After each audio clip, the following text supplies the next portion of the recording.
Hi everybody. Here we are at the end of week 2 and I somehow lost my... Where are we? Okay, I got the wrong window up. Here we go. So I hope you had a good week and are starting another good week. I'm just delighted that it's not pouring with rain and that we're going to have a bit more warm weather this week. So, we had a good week, another strong discussion week, and very well moderated by Rita and Antonia, who have also posted helpful weekly summaries. There's a little short one here and then one for each group. Here we are. There's this one, and then for group 1 as well. So make sure you read those because they are helpful ways of pulling the ideas that people contributed together. And I know that last week's a bit overwhelming because there's a lot of different theorists, new concepts, but understanding a little about those key ideas, and particularly the importance of experience as a way to make learning meaningful. And both Dewey and Bruner talked a lot about that. This is going to be increasingly important as we move through the course. It's really the foundational principle for the idea of situated cognition. In a way it's a slightly different thing for distributed cognition, but certainly for situated learning. And I think Piaget too saw a vital role for experience when he saw the taking in of information and the consequent reorganization of ideas that could happen in two ways. We could either assimilate ideas, so you take them in and sort of add them to existing structures. So you say, oh yeah, that's an interesting addition, but it doesn't actually change your, it's new knowledge, but it doesn't shift how you think about that. It's just more incremental. It's incremental as opposed to shifting. And then accommodation requires your schemas, your patterns of thought to shift to accommodate new information. And I'm hoping that we will do both of those things, both assimilate and accommodate, as and I hope it's positive too, a lot in this class, because that's sort of the goal of learning these new ideas.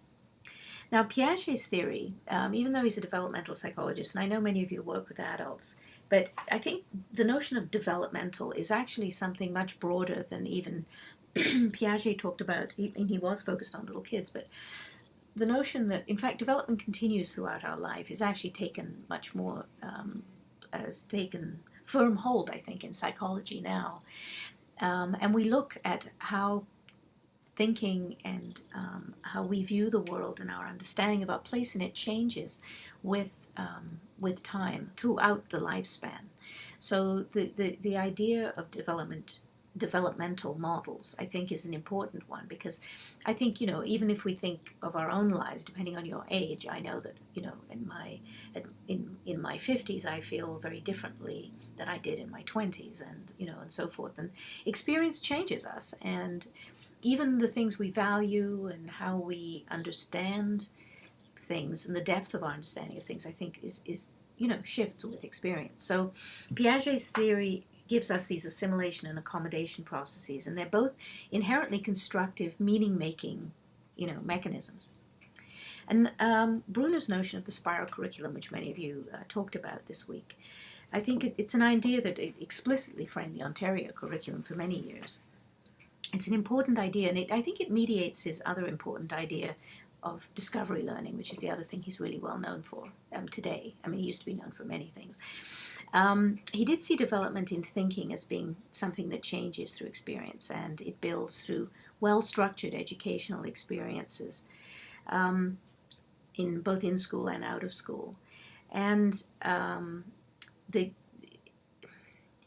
wasn't really a completely open-ended discovery experience that he was sort of talking about.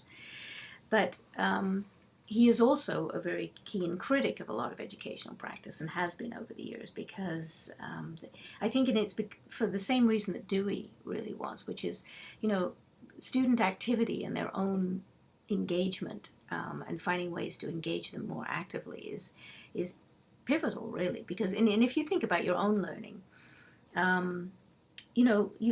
there's certain things we learn through formal learning, but much of what we learn by using it, by working with it, realizing we don't know enough about it and having to go back and deepen our understanding. We apply it to different things, which you're going to do with sort of thinking about design in this course and online learning. And we wrestle with these ideas in different contexts and through discussion, which is the mechanism for learning in our course, which is interactivity. And so these are all, these are kind of critical ideas that came out of a lot of this early work. He used to come here, actually, Bruno, in the sort of late 80s and 90s and come to courses. He was a colleague of David Olson's, who was in the Center for Applied Cognitive Science, who's a very well-known theory of mind researcher and professor. And they used to have these really kind of cool discussions, and we would sit as students and listen to all of this. It was really fun, actually. He was a very nice man. It still is, actually. It's kind of inspiring listening to people like that. In week 3, which is next week, which is going now, next week, this week, really, it's going to be moderated by, here we go, Tina and Elizabeth. We're going to be looking at some more recent theorists who've taken, who influenced by those ideas that we read last week, and continuing to be influenced by them. We're going to look at some of these ideas and how they are kind of currently framed, or more currently framed. I know the Phillips article is very philosophic. I have it in there because philosophy actually is something we really don't study enough anymore, but it's about the nature of us and our existence and our relationship with reality. It tackles those kinds of important questions, and all of these sort of psychological theories that we're sort of talking about at the moment, and pedagogical theories, rest on particular philosophic assumptions.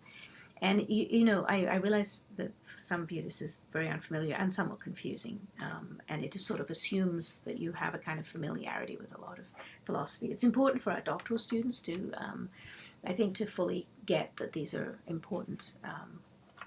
That one has to track where one's position is, because those psychological theories are kind of here, but and pedagogical theories might be here, but right underneath all of it is the nature of knowledge, the nature of being, what is reality, those questions that which sort of ground us.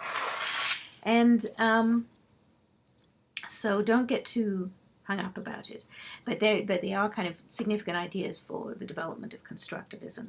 And for those of you who are less philosophically minded, I guess the key thing is that active construction of understanding is the heart of this, and it's and the challenge and challenging this idea that the world is a single fixed way of that it exists and we have to uncover reality.